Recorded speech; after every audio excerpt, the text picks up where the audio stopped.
So make sure you go to Facebook if you want to watch this. So here we are live in 10 Figures Club. What's going on, everybody? I have Molly here with me. So hopefully everybody can see the actual video, see what's going on. I'm going to actually bring her up here now. Boom. Hey. Let's unmute you. Hello. Hey, Molly. How you doing? I'm good. I'm busy right now. It's been a fun 2 weeks, but we will be launching this Airbnb in the next week. So, all right. Well, I've been making a big deal about this. We have to start with your age. How old are you? I am 24. And I started early. I got my first home in 2020. So age 20, I started my multi-family investing. That's super cool. That's super cool. So you're 24. What I wanted to let people know is that I am 42. So we are opposites on age. You're 42. I'm 42. You're 42. You hear this? We're going to watch this one day, be 42 and be like, but I am 42 now. So I'm 42, you're 24, and you have started real estate investing. So we're going to get into the story on how you got started in 2000. If you want to walk us through that, how did you first get started? So 2020 and COVID hit, and I was getting these unemployment checks and I had nothing to spend it on. And I teach financial literacy. I'm an accountant, so saving is my forte. And my sister wanted to find a place to live, and I was outgrowing my family home. So we're both like, all right, let's go find a place. So we searched. We went to this first house, and the people were sitting in it. It was hoarding, and you could smell the cat pee, and it was disgusting. Fun. Yeah, those are the good ones. It was our family friend. He's our realtor, so he was like, I got one. I know a girl that is selling hers. Let's go view that. So we actually found an off-market deal, and we closed on it. And it was a little slow because of COVID. So we looked at it in July, closed on it in September, and it was a 3-unit. So we house hacked, lived in one of the units, and then had a guy who was there for 6 years stay. And then so you inherited a tenant. Yep. And then the first floor we rented out to one woman in a 3-bedroom, and that was a lot of fun. That was a great learning lesson of what we didn't want in a tenant. And now we have a great family there. And wait, I just want to understand. So the first floor tenant you inherited, who was there for the second floor, we inherited him. And then a woman, actually, she was related to someone on the street, and she was eyeing it, was taking pictures through the blinds, and wanted to move in the day we moved in. And we were like, okay, sure, guaranteed income, let's take her. And so you didn't screen the tenant or anything? I'm gonna go with no. And we definitely she was on VA, so it was guaranteed income, so we were like, sure, let's take it. But then she decided to use that against us, to not pay and try to evict a disabled veteran was in her email of why she wouldn't pay, and she ended her lease early. And but I'm grateful that she's gone. We have a great family there now, and they take care of the home like it is theirs. So everything happens for a reason. That's hilarious. So she just saw suckers on your forehead. Oh, look at these young girls. How much younger is your sister from you, or older? She is 6 years older. So you were 20, she was 26, and you guys are like, let's buy it. This is her first property too. Yes. She's like, let's get out of our family's house and let's go do our own thing. And then the lady saw you guys and like, oh, these 2 young girls, suckers. Let's just give me the apartment. Let me move in. The same day you guys sent emails that the tenant upstairs' window is open and the flow of air is making my house cold. So that's why my heat is more expensive, and like drawing diagrams. And we're like, that's really not how it works. You just are one person fueling a 3-bedroom. So that's hilarious. That's hilarious.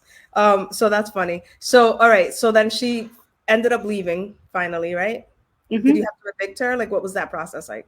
We just let her go. We're like, okay, whatever, go for it. Oh, she just left. So she sent an email saying, utilities are too high, effective today. I'm done paying you, and I'm staying for the next month. You can keep my security deposit, and then I'm out. We should talk about that, the misconception of security deposits, because that was a post really quick. I just want to touch on it. That was a post really quickly that I saw online running around, and it was talking about how some states you can charge first, last, and security. and in Rhode Island you cannot. You can either charge first and security, or first and last. So you can only have 2 months of rent. And the misconception is, and I remember when I was a tenant, I believe this too, that you can live out your security deposit. Like at the end of the month, when you no longer want to be there, you give your 30-day notice. You're like, well, just keep my security deposit. Can you explain why? I'm guessing you know why that may not be the best thing for a tenant to do? To what? Sorry. To live out the security deposit. It's all good. I mean, if there are damages, that's what a security deposit should cover. So she actually glued on some rug over the hardwood so it'd be warmer. And yeah, we had to rip that all up. And we have the original hardwoods in the home. And our new tenants took a lot of time to scrape off all the glue and everything. So your tenants did it for you. They're amazing. Because that was the next question, was how much would it have cost you? How much did it cost you to get the floors redone if they put glue on it? We have an angel downstairs, and he does all the housework for us. When he sees something wrong, he replaces it. And it's so in case somebody doesn't know, it's around $2,000 or $2,500 to have somebody come in and buff those out and poly them and do all of that. So what was her rent that she was paying? She was paying, I want to say, $1,500. $1,500. So her security deposit didn't cover just even the floor. So that right there is the reason why tenants don't understand that there's just some things that you have to, and myself included, like when I was a tenant, like I said, and I still am a tenant. But when I was a tenant, I didn't understand necessarily, all of those things that actually have to get repaired once you have to turn an apartment over. So then you have wonderful tenants now. And what else do you do in the rest of the unit? Because you have 3. So, right? Yep. So I house hack 1. I have long-term tenants on the first floor, and then I originally started in the front of the second floor, and I just renovated it as I lived in it, and I made it nice and cozy, a great spot. So then I got into looking into Airbnb and all of that, and I was like, oh my God, we just need to take the leap because we're 10 minutes from the hospitals and we need to Airbnb this. I was like, I'll move out. I'll go to the back. This guy is paying $675 and it's 2023. We are getting robbed. So I was like, let me go back there and let me. Wait, the tenant left? The tenant left? So he was on a month-to-month, so we gave him 60-day notice. Okay, got it. Very generous, 60-day notice. Very generous. Yep. Yeah, I mean, he didn't ever cause a problem, so we didn't want him to trash the place. So $675 he was paying? We raised it to $875, but the Airbnb is getting me $2,000, so he was not paying nearly enough. That's more than double. So you more than doubled the actual income that was coming in. So that's amazing. That's amazing insight on your end to be able to do that, to more than double it. So then, so he moved, he was on a month-to-month. So you have your first floor tenant, which is a dream tenant. And then you have the midterm rental, or excuse me, it's short-term rental. It's midterm. Okay. I used to rent Airbnb because it's listed on there, but it's a midterm rental. Okay, so just to clarify for those who don't know, short-term is anything under 30 days. Is that correct? 28. Midterm is anything over 28? Yeah. All right, so short-term rental is anything under 28, and then midterm would be anything over. So tell me about what that's looking like as far as cash flow in the house.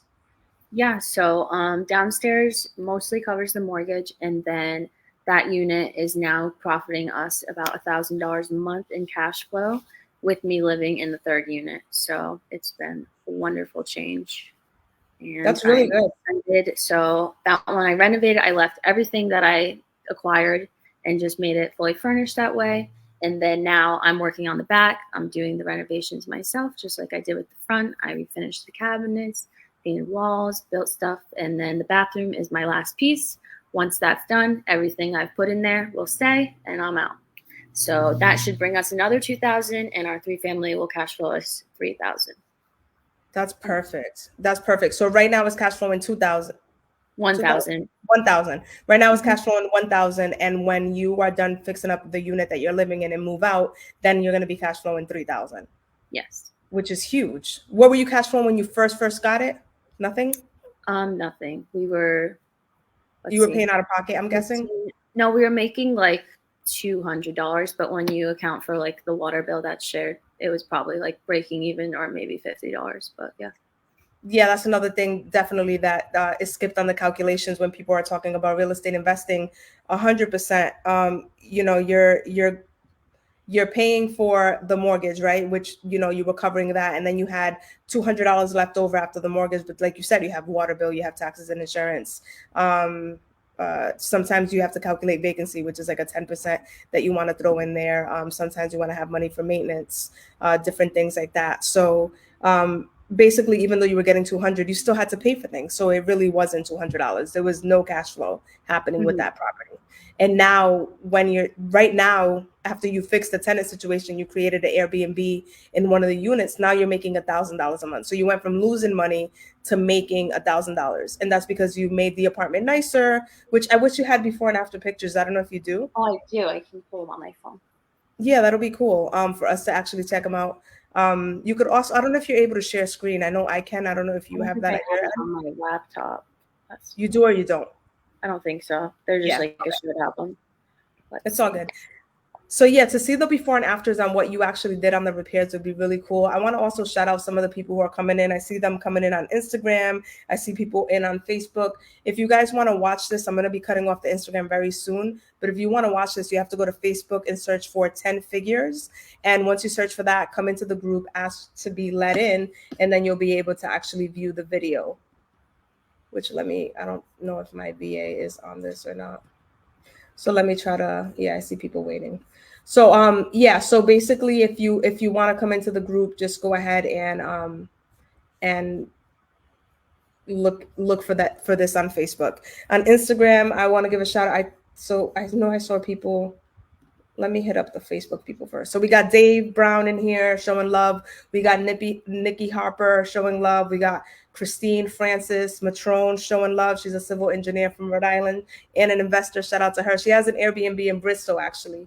We have Joyce Palazzo as well in here.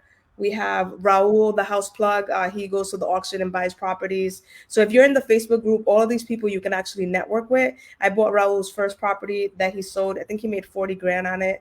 And he's 26 years old. So that's really cool too. And then we have John Rodriguez, who's in here, who owns 50 units with him and his wife, Kim Rodriguez. They call them the King and Queen of Woonsocket, and they're also in the group. So make sure. Oh, he's 24. He corrected me. He's not 26. He's 24. See, I'm trying to age everybody. Right. So wait, so he's your age? It's a great age. You guys are the same age. Beautiful. Go full force on it. Beautiful. And then let's give a shout out to these Instagram people we have in here. It's hard because you can't see everybody's actual real name. But we have Sub62, Mi Niño, my nephew, Kunkun, what's up? Marisom's son. I think that's Kenya. This is hard to see this person. Dina. Okay, so Dina Nicole. We got Sheila Rose. Shout out to Sheila.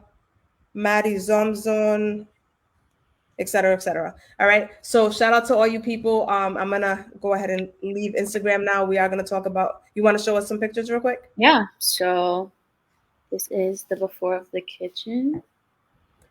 So that's the before. Okay. We can see that. And then this is my after. Wow. What a difference, guys. If you want to see the rest of this, I'm going to ask you to come on Facebook. I'm going to shut off the video now. That's beautiful. Thank you. I enjoy being handy. So the idea of like semi-distressed properties that I can still live in and fix up is right up my alley. That's really good. Do you have any others to show us?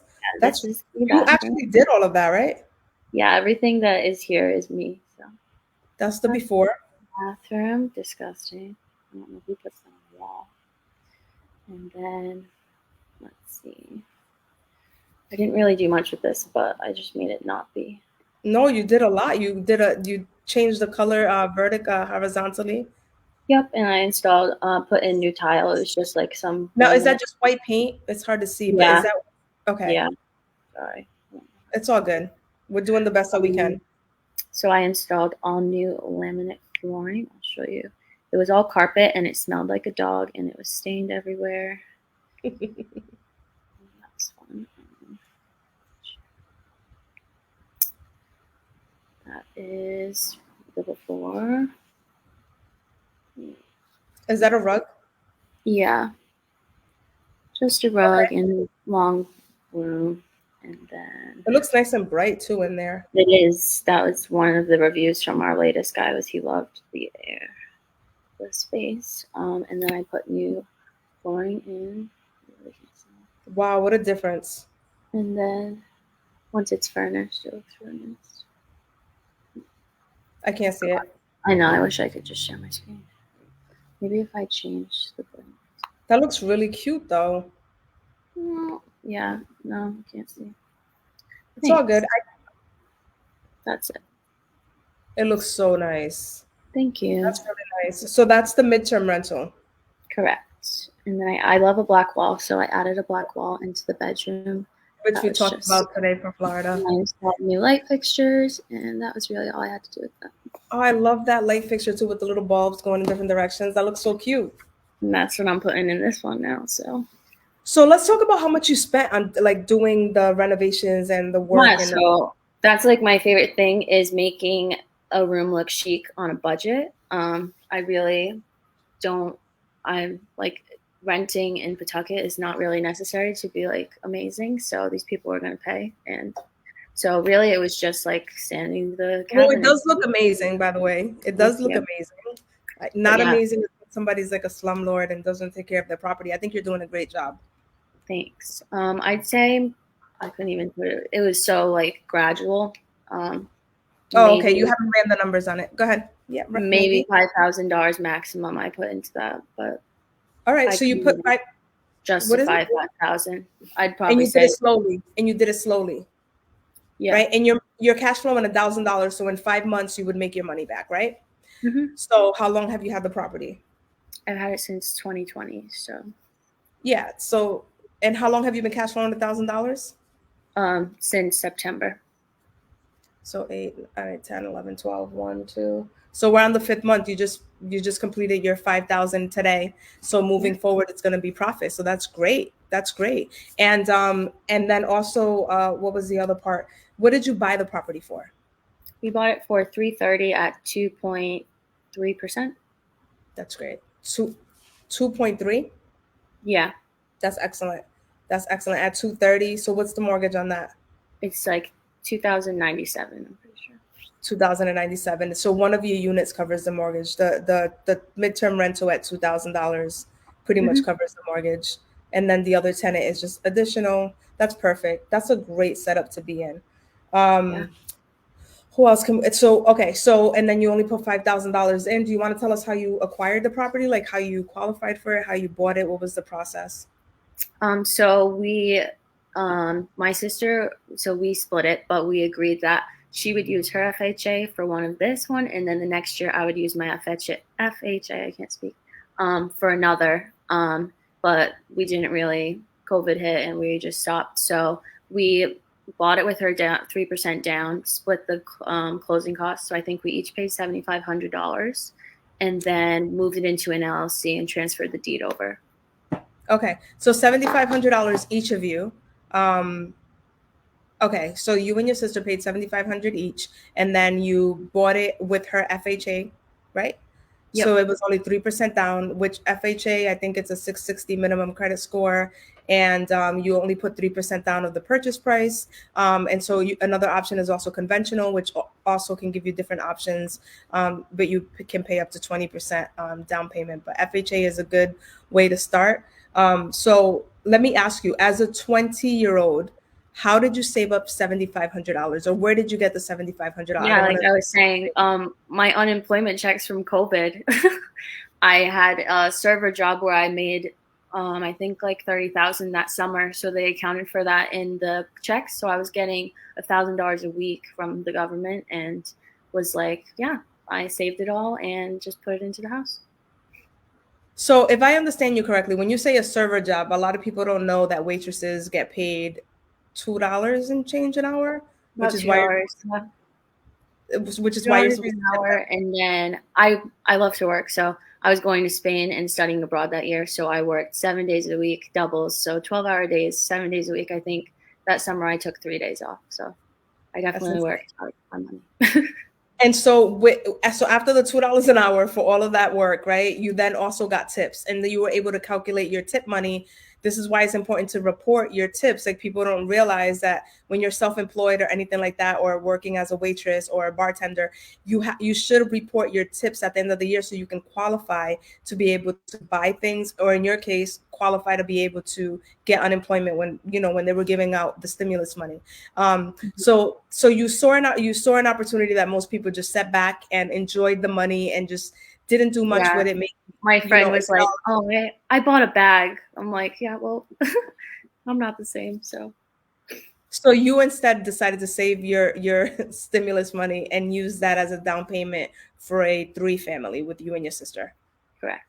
That's really, really smart. That's a really, really good technique for people. Because that's one of the things I hear a lot is people are always talking about how they can't afford something and how, you know what I mean? Like, they're not ready and things like that. And my whole thing is like, as soon as you decide that you're ready, you're ready. Like, you don't have to be able to, there's just so many ways to do things. I'll just say that there's so many different ways to do things that if you just decide that you want it, things will happen for you. Yeah, Okay, and I so think that goes perfectly into the next property. The book that really helped me even understand my options is the Investing in Real Estate with Low and No Money Down, the Bigger Pockets book. That really opened my eyes to so many options of not needing funds. So if that is someone's biggest fear, like, there are so many alternatives. So definitely just educate yourself on your options, because buying a home is possible for anyone. 100%. Definitely a lot of creative financing options. So Bigger Pockets is an excellent free resource for people. Also, if you want to learn more about real estate, when I studied real estate for 20 years, I definitely started in Bigger Pockets. And somebody wants to know the name of the book. I'm going to see if I can comment it. You said buying.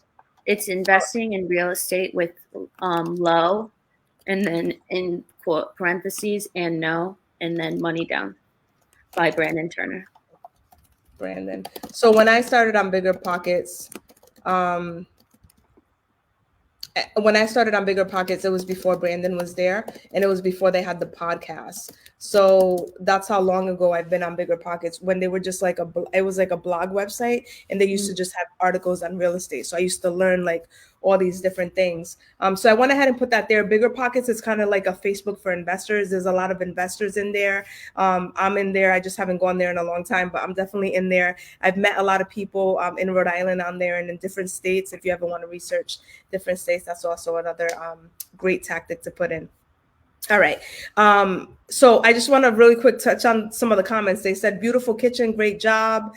Love it. Salute. Mollie should post the pictures. Being able to do upgrades and renovations truly saves lots of money. Mollie excels in this area. Go Mollie. We got the pom-poms out for Mollie out there. They said, talk about the location of your new house, please. And then they said, what is the name of the book, which I've already answered. So that's really cool. So now let's pivot to the next situation that you came across. First, like, talk about how we met. Like, let's start with you and I and how we met. Yeah. So we are both part of a women's investor mastermind group. And I think that we met when my first meeting. So I would say maybe like 6 or 7 months ago. And I followed you and I was like, wow. And then you went to the Rhode Island real estate group and you spoke. And I also, again, was like, wow, this woman is exactly like what I see myself being in the future. Like, yes. So we connected, and you're so great about following up and reaching out with people. So then we chatted, and I saw a lot of value in what you offer and your knowledge and expertise. And I was like, oh my God, I need to learn so much from this. Like, please sign me up. So I joined your mentorship, and it was amazing because I feel like my biggest setback on getting started would be that was like the fear of actually taking the jump, because I feel like I had the accountability with my sister to really go for that one. And like someone to just be like, all right, like we're doing this together. And like me having to do it by myself was like, oh my God, what if everything goes wrong and I don't even know who to talk to? So really just having you in my corner, it was like the push I needed to do this. And we did it in 2 weeks. So I appreciate everything that you said. We did it. Yeah, we did do it in 2 weeks. I was going to say you did it in less, but no, it was 2 weeks. Let me talk about that timeline really quickly. And just for people to know, I think it's important for people to also know that the Women's Investor Group is a group that I am part of. And so it's a bunch of women in Rhode Island who get together who are investors or want to become investors. So if you're interested in being part of that group, reach out to me. I'll connect you. Desi is the founder of the group, and it's just a really amazing group. They meet once a month, every last Thursday, Wednesday. sometime in the evening. Huh? Third Every Thursday? last Wednesday. Last Wednesday. Look at that. It's on my calendar. That's the good thing about it. Every last Wednesday, I think at 6 or 7 p.m. And so it's an amazing meeting. It's super important for you to like be actually out there and networking with people. I know I posted about that on there's like an off-market property that they're going to do a walkthrough, and I told everybody to just go there, even if you're not going to buy it, just to meet other investors, meet money people. Like everybody is out there, so it's just really good to put yourself out there and get in these rooms. So you met me physically in a room, not on the internet, but physically in a room, right? Correct. And so that's pretty cool. And then you came back in December to the Rhode Island investor.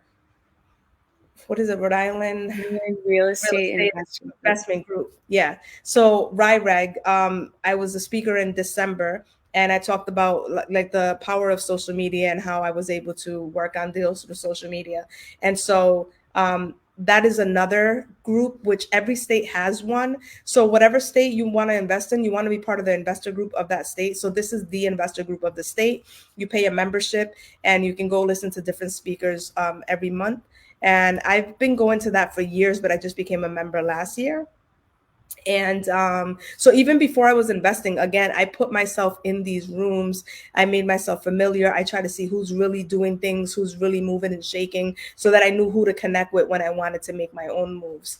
So that's really important for people to also, if you want to be part of that, reach out to me or Mollie, and we'll definitely be able to connect you with one of those. You can go in as a guest. You don't have to become a member. I think you pay a little bit more if you're a guest, but it's okay. So that's that. And then you said you met me there. I can say that you are the fastest person who's made a decision for coaching with me. I didn't have anybody make a decision as quickly as you did. I believe I sent my email, and once I sent my email, you text me back and said, okay, or let's go or something. Can I use my credit card so I can get a welcome bonus? That's what you said. You did say that. You said, can I use my credit card? And I was like, what did I say? Do you remember? I don't. I think you just said, of course. Yeah, of course. I'm always going to find a way. So yeah, so we figured that out. We did hit a little bumps, but we figured it out, right? We worked it out. Determined women will always make something happen. So we definitely figured that out. And so so you were able to just come in. And do you want to talk about what it was like when you had your first meeting? Because a lot of people, yeah, go ahead, talk about it. Okay, I would like to you gave me a little briefing that we go through on my finances. So me being me, I'm like, okay, here's all my reports. So you're like, oh, you want to just go? And I was like, here's my wealth dashboard, here's my credit report. But I think let me pause. So yes, that's funny because yes, that is actually something very different too. So yes, I do a credit analysis, look at your credit profile. And usually when I'm doing this with people, I'm asking them, what's this? What's that? And they're looking for it and they're pulling it together, whatever. And she literally came to the meeting with an Excel sheet with all colored tabs, everything color coordinated, ready to go. And I was like, oh, you already have this up and running. Like I had to figure out her system. I was like, all right, like I let her lead. I let her do her thing because you have to let people do what they're good at. And she's in finances. And I was like, all right, go ahead. Like take it away. And I was like, I was really impressed, but go ahead, continue.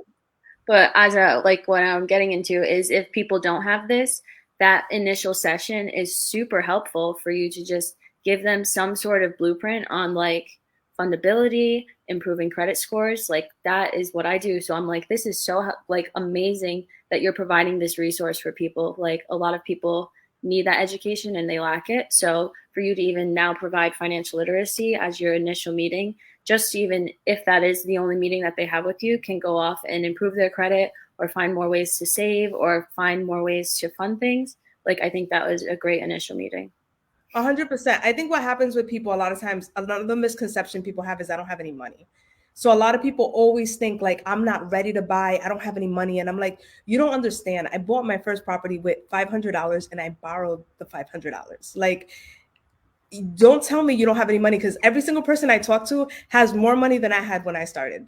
And I'm just like, and look at where I'm at right now. Like, I'm 5 properties in. Like, you cannot tell me that you don't have any money. Like, that's not an excuse. You don't have the good credit. That's also not an excuse. There are definitely a lot of things. So obviously the first step, yes, is I have to look at where all your money is, because you might not be able to see it sometimes, but it's there. And I can tell you and show you where you do have money and what you can tap into and what are the ways you can tap into it. And then your credit. So like Mollie, you, I think, have had the highest credit score of any of my students. I have to, if you don't mind me disclosing, that was another thing I was very impressed with. And so would you like to, well, we don't have to discuss your score. Mollie has the highest score. It's okay. We can, because my goal is 800 and I'm at 798 right now.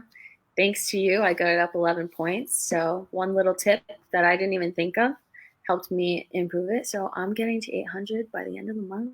That is my goal. That's insane. So you started at 780, 788? 785. 85. Okay, sorry. Yeah. You did correct me on that earlier today. You started at 785 and you're now at, and you were like, my goal is to hit 800. So I wrote that down as one of your goals. And literally, I think we're a month into coaching today. Yeah. Is it a month? A month and a day today. A month and a day. So we're a month and a day into coaching. You've already gone up 13 points. Thank you. You're the mathematician. 13 points. So to say that you're two points away from 800 is just completely, like, that's a hell of an accomplishment to do in 1 month and 1 day. Okay, so we talk about your credit score, we figure out your monies, where's everything at, you know, we set up your goals and things like that. And then you told me your goals. Yeah. Do you want to tell them what you said? Or do you want to say let's see, what did I say? I said that I want another multi, I want a house in Spain, and I want an Airbnb. And what else? 2,500 in passive income a month. And yeah, I mean, an 800 credit score. An 800 credit score on top of all my other goals that aren't related to real estate. Yep. And I was like, all right, let's do this. And then so Mollie came to me with big dreams. She's like, I want a house in Spain. I want to invest in an Airbnb, any state. I'll do Florida. I'll do this. I'll do that. She told me a bunch of things. And so what I do is, usually people only want to do like one thing. So what I do is I give them a bunch of homework on that one thing. And then they go out and they do the homework. And then we come back, we talk about it. And my job is to push you closer to your goal. So because she had so many different interests, I didn't back down on the homework. I gave her I know. I think I said, is that too much? I gave you homework. Now I need more. No, but we haven't gotten to that part of the story yet. Okay. I gave you homework for every single thing that you asked for. I was just like, okay, you want to do this? You need to do X, Y, Z for this. You want to do this? Okay, you got to do X, Y, Z. You want to do this? And I just hit her with everything. And she was like, okay. And do you remember what happened the next meeting in 2 weeks? No. I remember everything. If you don't remember, I can tell you, because I know you have a lot you're working on right now. Tell me. All right. So and then I'll tell you something I haven't told you yet.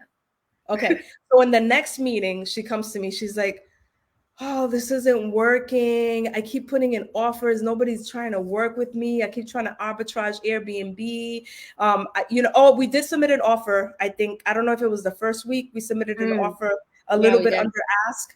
We got it analyzed for you. We submitted a little bit under ask. The guy was insulted for whatever reason. It wasn't even nothing to be insulted by.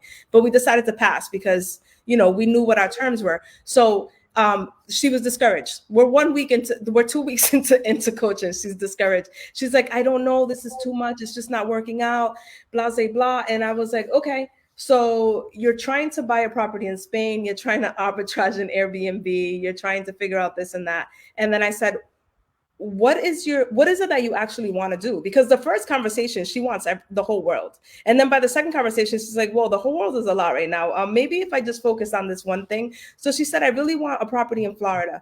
And I said, okay. And she's like, I want to do an Airbnb arbitrage. And I said, but why are you thinking arbitrage if you're not in everybody's typical situation where they have to do an arbitrage? You have good credit, you have money, you can just buy somebody's property. And I said, even if you're not going to buy it, approach it that way so that you have a foot in the door closer than somebody who's coming with an arbitrage negotiation. You're coming in saying, I'm going to buy your property cash. Now people are going to listen to you. So we hung up on the phone, and I think less than 3 hours later. Do you remember what happened less than 3 hours later?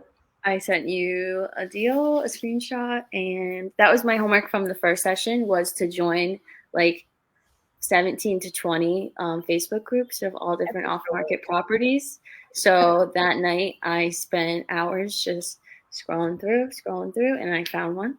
And then I ran the numbers and it worked. And then you guys analyzed it on your end and it worked. And then we put the offer in at 9 a.m. and it was accepted The next day. So Monday we had a session. I think it's 3:30. So you by 4:30 we were done. So maybe at 7 o'clock at night you text with a deal, or 9 o'clock at night, something around that time. Yeah, 7. You were like, I found the deal, and you sent it to me, and I said, okay, let me figure out if this makes sense. We made some corrections, whatever. We figured it out. I said, put an offer in at full ask, exactly what they're asking for. Put an offer at that. It's perfect. And the next morning at 9 o'clock in the morning, you did that. Do you remember what happened after that? It was about 10 minutes later. He said, all right, I'll send you the DocuSign and we're good to go. I want to close. That's what the guy told you. Yeah. The person you put an offer into 10 minutes after you put in the offer said, okay, I'm sending you a document. Like, it's approved. Yeah, so that was Tuesday. And he said, there was a stipulation. Wait, there was a stipulation with the deal. So the deal that you put an offer to, they said the only way we'll accept your offer is if you can close on Monday. Now this is Tuesday. No, Friday. Sorry. Yeah. Yeah, if you can close on Friday, which is 4 days away, right? Or 3 at Tuesday. Yeah. Or whatever. Yeah, so Tuesday morning. So then you're like, I'll tell it. So after her offer, she's like, they accepted my offer. How do I pay with this? How do I pay for this? Was the next question. She then panicked. And it's like, okay, we did it. We put in an offer, but then how do I pay for this? So this is the beauty of a coach is like, you have to just believe that every single step that I'm feeding you, like I'm bringing you to the promised land. I'm bringing you to where it is that you're trying to get to. So you have to walk in faith. So she put in the offer without even understanding how she was going to pay for it. That's the thing that's that factor of like being determined and knowing that you want something. Like that's what separates successful people from unsuccessful people. I'm not trying to offend anybody, but just the fact that you want to actually do something and you've decided that you're going to do it is what makes it happen, because where there's a will, there's a way. I shared a post the other day and it was like, the difference between successful and not is viewing a situation and viewing all the things that could go wrong versus viewing the situation and thinking of all of the opportunities and what could go right with it. And I feel like that has been my mentality, where before this it would have been like, okay, no, and like talking myself out of things. And this, like, I have so much more confidence now to go into the next deal because of this, and just I've learned so much already. But that's the objective. So then you're like, okay, how do I pay for this? And I'm like, okay, let's explore this option, all based on the first conversation where we kind of figured out the financials, right? Based on that information, I'm able to take that and say, okay, these are the different ways in which you can do it. And so we discussed a few options, and this girl hangs up the phone we're texting. So you just text me back a few hours later and you're like, okay, I'm going to do this one. And I was like, all right. But then even when you were going to do that one, right, you were still underselling, like almost like doubting how much you could actually get. You were like, what's the word? I can't think of the word, but you weren't thinking big enough. From my perspective, you weren't thinking big enough. And I was like, no, don't cap yourself. Let it open up a little bit more and be more open to getting all of it, not a portion of it, but getting all of it. Like, why can you not get all of it? Why are you limiting yourself to this amount? See what the person says. And then you also was trying to limit the payback time too. You also wanted to shorten the time in which you had to pay it back. And I was like, no, don't do that either. Leave it open. Like, let's see where it plays out. And I think you texted me at 7 o'clock that night and you're like, I got it. ! And I try to call you like right away, like, oh my God. And like, you obviously couldn't pick up. You were like texting me like, I'm still talking to the person. I can't, like, whatever. And I was like, oh my God, this girl freaking got the deal on Tuesday, got the money. You got the money on Tuesday. Yeah. So you got the deal at like 10 o'clock in the morning or whatever, 15 minutes after they sent it to you, 9:15 or whatever. And then at whatever, 7 o'clock that night or 8 o'clock, something like that. Yeah. Evening, you got the money in full to pay for this property in cash. Now, how much was that? $160,000. $160,000. So then you had to figure out how to get the money from there, from where you were getting it to the Yeah. actual thing. So I had to walk you through a few of those things.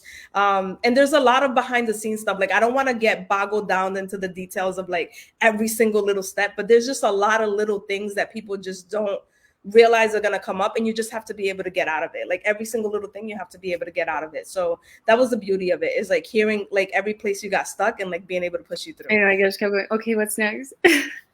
Now what? Yeah, and I was like, you got to book your flight. You got to get down there. You decided to do the inspection. You were definitely on top of that. That was on you. You decided to do the inspection, and I forgot. I'm pretty sure I told you a million things to do. So, and then you had like your own little checklist from Airbnb course that you took before me or something like that, right? Mm-hmm. So you had like your Airbnb checklist. You had everything I told you, and then you went out there. And when you went out there,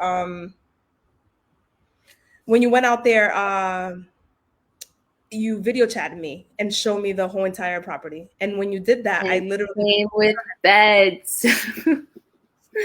So what was your Yeah. experience? Why don't we talk about that? Why don't we talk about your experience when you actually walked through the door? Like, what did that? So talk to me about like the ride on the plane, or walking through the door, whatever portion of it that you want to discuss with us. Okay, yeah, I feel like getting off the plane because my flights were delayed all weekend or a week. Yeah, I Was was like like, the wait, real I'm in moment the where I was like, airport. all right, we're doing this. I got my rental car. I'm like driving and I'm like, oh my God, I pull in. I'm like, wow. And then the pictures had no furnishings, nothing. And I walked in and there was a dining room table, two queen beds, a king bed, a futon. But I was like, wait, I don't have to buy these things. This is amazing. So the next day, the inspector came, the inspector, and nothing was wrong. So the only two things that had to be fixed, there was like a little drawer the laminate was coming off of, and a crack above the bathtub. And those have been fixed the first day I came back. So really nothing, like literally nothing needed to be done. It was like, wow, this is a great find. So Yeah, it that's, felt like you hit the lottery, but you didn't. It felt like you got lucky, but you didn't. yeah. Right, like all of those feelings of like, oh, she's lucky, and oh, I wish. And it's like, no, this is about creating opportunity out of something, like making an opportunity for yourself. So that was really cool. You walked through. I remember we did the video thing, and I was like, you got to look at this, you got to look at this, get somebody to do this, get this person to do that. And I kind of like walked you through the different people that would help you with different Mm-hmm. portions of the I had house. my And so checklist to go back to the hotel with, and I started out doing all my calls, going in Facebook groups, joining in Tallahassee, like, hello, who is your recommended handyman, please? And I got all the different people, sourced a bunch of quotes, and then I ended up flying back. So I left that Saturday, I closed on Friday. So I flew down Thursday, got my inspection Friday morning, closed Friday night, flew home Saturday. I installed all smart cameras and locks before I left, and then that was, I don't even know what day that was. What day is that? 2 Saturdays ago now? Well, tomorrow will be 2 weeks. And then I flew down again on Tuesday. So Tuesday I got here, the handyman came and fixed those two things. And then I have just been busy at work getting it set up. yeah, and I think you're gonna be there for I think you said 11 days. 9 days. So I'm here till next Wednesday. Yeah, so you're there for 9 days, and do you do you know the list of everything you've done already? I I know I can wrote it go. somewhere. I mean, Oh, and I was going to show ways yeah. that my chic budget. So peel and stick wallpaper is the theme of this house. Oh, you did have peel and stick wallpaper. I remember that. So yeah, this is how I'm going to make it look a little nicer and not invest a lot. And then You some made nice, accent walls with them. yeah, And light what? fixtures from Amazon, $20. So there's really so many ways that you can make a space way better and not spend $1,000,000. How much But was the peel and stick wallpaper? I think I spent probably about $80 a room.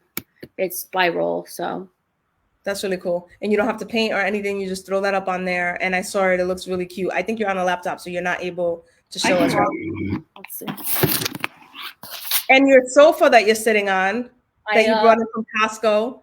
so dirty, but yeah, I It's still carried working. You're it working. It's a work in 3 progress. boxes in by myself and set it up. So Women can do anything they put their minds to. This is one of the rooms. Look at that's the wallpaper you put in. That looks so cute.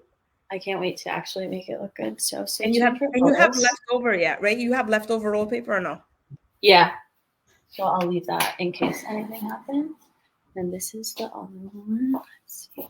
It's like a gray florally print. So I'm going to make some of these accents with the curtains and the pillows. All the sheets and everything are going to be white, so they're bleachable. In case anyone puts any stains, the cleaner can turn them over very easily. So all the accents. And it looks clean too. It gives people that clean feeling. Yeah, and then all the pillows and the curtains will be the accent to give it a little pop. But yeah, that is how I've been making it a little more upscale than what they have here. I can't believe it made 40K on Airbnb the last 3 years, and it doesn't even have curtain rods. So this is going to be a big difference. Did you find the listing on Airbnb, like the actual original listing, though, right? It's not up, no, but I have all the reports, so I verified. Yeah. So you know that they were making 40K. So what are we projecting for you? Because I know we ran some numbers. I don't have the spreadsheets with me right now, but what were we projecting? So and you're also, just so people know, you're near 2 colleges that have I'm like 5 minutes from Florida State University and Florida A&M, and Florida State is 6th in the nation for football. So the calculations, it's at 48% occupancy for the year. So I'm pretty sure that 40% of the year is football season. So then I'm going to utilize my midterm strategy, because there's a hospital 5 minutes away, and have traveling nurses live here for the off season. Yeah, so that could be another boost. So minimally, you're going to be making, how much was it again? Tell me the number. A year? How much a year in cash flow or in revenue? Just revenue coming in. Revenue, I think it was at 42,000, but I can double check really quick. Yeah, so some people make that at work. So, you know, when you're doing investing for real estate, like that's how you have to look at the property, is how much is it going to be bringing in every year. So this is going to be bringing in 42,000 for the year. Obviously, there's expenses. You have mortgages, property insurance, maintenance, and then because you're doing Airbnb, you have the cleaning lady, the handyman, little things like that. But I think it's really strategic. What is it? A 3% fee Airbnb takes for every listing. Oh yeah, and the fee. But now when we're talking about make it into a short term, have you projected or have you calculated at all what that return could be? Like how much you're adding additional revenue? Is it like 20K? Is it like 10K? I have not even gotten to think about that yet. It's okay. I know you're busy. No. I know you're busy. I have like a breakdown of everything you've done. It's pretty intense. But yeah, I'm pretty sure that on Furnished Finder, which is where a lot of the travel nurses look for their furnished, it was at about $2,750 for a 3-bedroom a month. $2,750. Yep. Let me just double. $2,750. Okay, so it's a little bit less than the Airbnb, but it's slow season, so because of that, it doesn't really matter. I calculated it to about 33,000. That's if you did it all year, but you're not going to do it all year. You're just going to do it during the slow seasons. Mm-hmm. Alrighty, so let's see. So what else should we talk about? I know you have a couple of things happening. I'm trying to look at your little list of everything that you did. Today is the 9th, okay. Because I know you... I painted the doors and the shutters today. What else did I do? The couch, wallpaper, got a new oven, got the handyman, the cleaner set up, landscapers coming Monday. Airbnb photos are going to be taken Wednesday, and I'll have it fully furnished and ready to go by Wednesday. So once I get the photos, I can log on to Airbnb and add a new listing and have it up and ready. Perfect. So I cannot find the notes right now, and that's okay. So refocusing. So basically, I want to talk about the comments really quick, or I want to acknowledge really quickly. I believe I had Lori come in here, who is a investor as well, who's been in a lot of different groups, which we talked about. I think she's in the Subject to group now. and she moved from Rhode Island to Boston. So shout out to Lori in here. And I believe you have somebody saying that you tapped into your resources. There's always going to be resources. So dig deep, believe in yourself, and you got an applause there. So that's really cool. Thank you. So we are at, just about at 7 minutes. So, you're going to potentially bring in $1,300 a month. We said between 13 to 1,500 with your new property. Yes. Okay. And your goal was to hit 2,500 for quarter 1. Correct. Which is by March. So we're $1,000 away.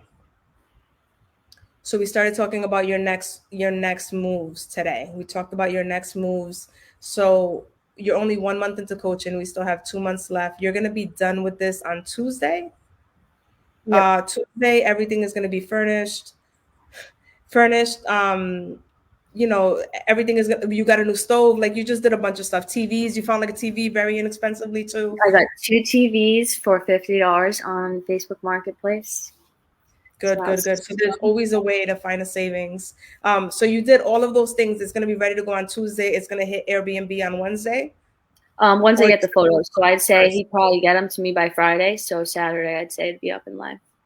Okay. So by next Saturday, you're going to start renting out the actual unit and making money. We estimated that you were going to start from March 1st. You remember that? Mm-hmm. So you're crushing your timeline. So that's excellent. So next Saturday is the 17th. So we're going to check in on Mollie and make sure that by the 17th, this is online and up and active. And if we want to support her, we book a night at the Airbnb for her Tallahassee property. Yeah, come see a game. Yes. I want to talk about your next moves. What do you see for what's next for you? Because you still have 1,000. You're 1,000 away from your goal. Yeah, I think seeing how profitable the midterm strategy has been in one of my units, I want to replicate in my back unit. So it's really finishing the bathroom and then finding another multi that I can house hack so that I can rent mine out on Airbnb, because we have had 0 vacancies since switching to that. So the model has been proven to work in our area, and I can definitely fill the back as well. So getting that cash flow in will be another 2,000. And my 50% share will be that 1,000 that I'm missing. So now I got to find another multi to live in.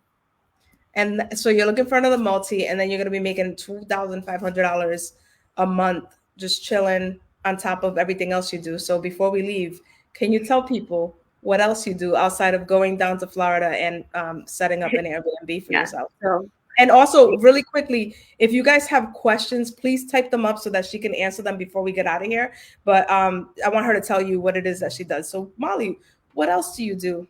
Yeah, so luckily I have really been like internal retrospection or whatever the word is on what I want in my life and my purpose and where my time is going. And I've really done a huge audit on how I spend my time, and 9 to 5 was really what I was figuring out. And it was a lot of poor work environments that I found myself in. And I vowed I am better than this. I've always striven to be great. I mean, I can't even speak right now. You've always tried to be great. Yeah, thank you. Strive to be greater. And I was like, I need to be my own boss today. I've had so many ideas of how I wanted to be, opening a storefront, whatever. But I decided to monetize my skills. So my skill set is in the financial industry. I was running an $80 million company before this, all by myself. Say it one more time for the people in the back. How many millions? $80 million under the CFO, and he was primarily into the investing and growth. So anything that you can imagine that a business needs, I performed all of the day-to-day duties to do that. So yeah, I decided, why not be my own boss and provide this to others? So I work part-time in tax because I think knowing tax strategies and finessing the government is the greatest thing anyone can do. So I never want to lose that education. Tax is always changing. So staying in the industry, I think, is super important for me. So I plan on working full-time for tax seasons, which I'm doing right now. And then in the summer, I make my own hours. And then on the side, I work for another well, I don't work. I have a client that is in the cannabis industry as well, another $1 million company, and I do all types of financial consulting for them. So if anyone needs bookkeeping or anything like that, I'm taking on clients so that I can be my own boss forever. And my real passion has been, since acquiring money and having a really good job where I was able to grow and run the whole company, my salary almost doubled. I was able to negotiate from 50 to 90,000, and I house hack. So I was like, what do I do with all of this money? And the best way to move on up in the world is to educate yourself. So I read all these books on personal finance, and I was like, oh my God, wealth building is so simple and no one knows about it because the men on top don't want you to, or everyone would be rich. So my new mission is to provide financial literacy to anyone and everyone who needs it, and be able to find wealth for the person who only has $20 at the end of the month, or the person that has 2,000 and just doesn't know what to do with it. So I have a social media page, Mollie's Money Management. You have to spell it with an IE. So you can find me there. And I work one-on-one if you do want to figure out what to do with your money, or how to increase your income or save more or lower your bills. I can work with you on that. Otherwise, you can just follow me and look and learn more about financial literacy and see ways to get rich, because we all can do it. 100%. I want to just recap what you said, because I know that was heavy talk, and I just want to simplify it. I'm really good at taking complicated things and simplifying them. So, number one, somebody said you are amazing, a true inspiration to young women. We can all say, what can we say we were all doing at 24? So I think definitely like acknowledging you for that. But first, you have a full-time job where you work for a CPA. You do bookkeeping and tax returns. Yep. Somebody said I want to be like Mollie when I grow up. Okay, so you do bookkeeping and tax returns, and then that's your full-time gig. Yep. And then when we started, before you and I started talking, you were managing a $80 million budget for a cannabis company that had, so in the cannabis industry that had 7 entities. 7 entities nationwide, so in different states. Yep. And you managed the $80 million that they utilized for the whole entire business. There was a $10 transaction to the $300,000 transaction. Every line item has been coded and watched by me and forecasted, and yeah. So that's a big deal. You had your eyes on every single line. I mean, I know my bank account looks crazy with the money that I bring in. So I can't imagine what it looks like for $80 million, or however many employees and however many expenses, and like, it's just, so that's huge right there. I want to just take a moment to document that I am claiming that you are going to have $80 million worth of real estate. And I want you to, because I know who you are as a person. And I'm also going to talk about that in 1 second. But I manifest that because in the 10-figure club, what I hope to do is to build a community of people who together we have 10 figures worth of assets, which is $1 billion to 9 billion, 9.9 billion worth of assets. So everybody who wins, we all get to win together as a group. So I'm claiming your 80 million in assets coming up, loading. You're gonna do it. So you do that full time, and then when you and I were talking, you hadn't got this gig yet, but I think by the second session you had already started. You started a brand. Okay, so before. Okay, let's talk about before. So after you left that situation, you started working a full time, and then you wanted to start consulting on your own, doing taxes for people. So you do personal finance, you do tax returns, budgeting. Is there one more service that you? Anything you really need financially is my specialty at this point. So you meet with people one-on-one, and you do that through Mollie money management. Yep. And you could find you on Instagram. Then after we spoke, I believe into our second session, you had just created a new company to be able to take a consultant gig with another company in the cannabis industry for you to do their financials, but through as a consultant, not as an employee, not or anything like that, which is a big difference, because When you tap into that consultant bag, then that's a heavier bag, it's a bigger bag, and it's a much better way to go about things. So you wanna do that. A lot of people, I think, like that employee that goes above and beyond in a job, like could turn their hat around and like come in as a consultant with their own company and make maybe 10 times what they're making. Yeah, so it was But actually that's the not what it's for. CFO, the CFO of that company. He also left with me when I left, and he knew my value.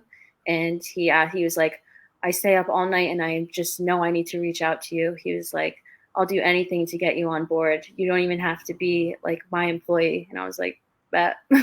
So I gave That's him my perfect. price, and he said, way too low. We'll be in touch. And Way yeah, too low, he said, for your price, which I've yep, told you about your consultant prices, but we're not there yet. We're gonna keep yeah, taking over the real estate. I always feel like people need to increase their prices. So great. So then you started your consulting company, and that's bringing you a great amount of money on top of what you make at your 9 to 5. And then you also have your Airbnb in Pawtucket, and now you have one in Tallahassee, right? yeah, So that's what you do for your income. Did I get hit everything? yeah. I'd say so. Okay. Now that's we talked about what you make for money. Now talk to me about your extracurricular um Okay, community work that you do. I love anti-gravity yoga. So that is my stressor. This year's word is balance. So as much as I'm going crazy right now, getting this all set up, it's really important to focus on rest and acknowledging when you just need to do nothing. So my outlet has really been yoga. So we hang upside down and we do dances and stuff. It's really cool.